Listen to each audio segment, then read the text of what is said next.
single most important skill in life. We hate the word selling, so I'll give you a word that it really is that doesn't have the negative connotation. It's the word that all leaders have. What would that word be? Influence. What changes companies is leaders. The only way to change a company is leadership. If I want to change a company that I own and I want to make a shift in that company, the number one thing I'm going to do is shifting leadership. That might be taking leaders to a different level. That might bring new leaders in. That might be new leaders of new voices, with new perspectives, with new skill sets, new directions. But we need to take things to another level. Leaders solve problems and leaders maximize resources. If you're going to solve problems, you can't do it yourself or it would already been solved. You have to get others to help you to do it. That requires influence. True?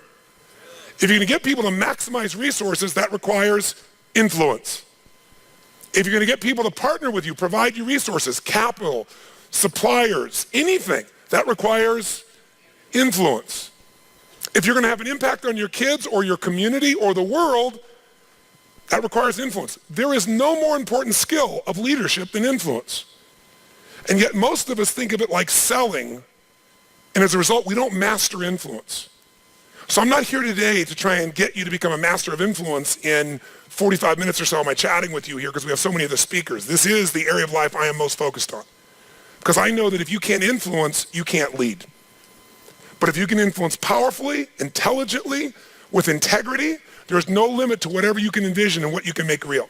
And if your influence becomes not just you as the influence, but you're able to influence systems, people, company, culture. If you can turn other people into influencers, now whatever you vision about can be made into a reality.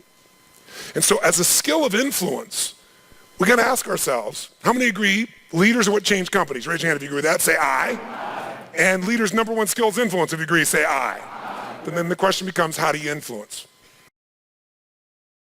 If I can be part of what helps you, but you do the major work or you make the final thing, you're going to own it more.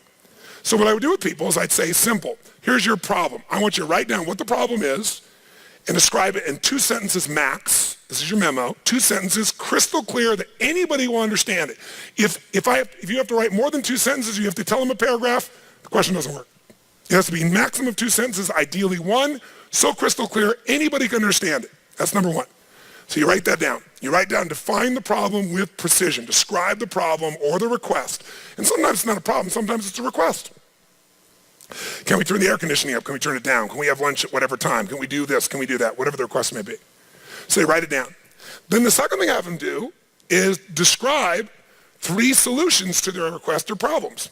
3, and I use keywords, 3 cost-effective, intelligent, viable solutions. Might be viable, time viable, resource viable, whatever the case may be, viability. So what are 3 intelligent, practical, viable solutions that you believe we can implement, to solve this or to meet this need? By the way, why do I have them come up with 3? Someone tell me why. 1 choice is no choice. 2 choices is a dilemma. Until you have 3 choices, you're not at choice. That's my rule in life. You may not like all the choices. Whenever you think you have 1 choice is no choice. If you got 2, you're in a dilemma. There's always at least 3 choices. Plus, I'm making that person become a problem solver. If I solve the problem, they'll just have a new problem for me to solve. But if I can teach them to be a problem solver, the game changes. How many follow? Now, sometimes this is less efficient, but with a mass audience, it was very efficient. And then they turn that in, and then I have a choice. I could now respond back by saying, circle, I accept your request, or I think solve the problem, we'll do it with your number 1. Or I could modify it, I'm willing to do that, but I think we need to do this and this is the way to do it. Or I could reject it and tell them why. And then we'd have this communication. It was very efficient. This is very different than, tell me what you think we should do in a suggestion box. So now, tell us your question and then tell us at least 3 answers.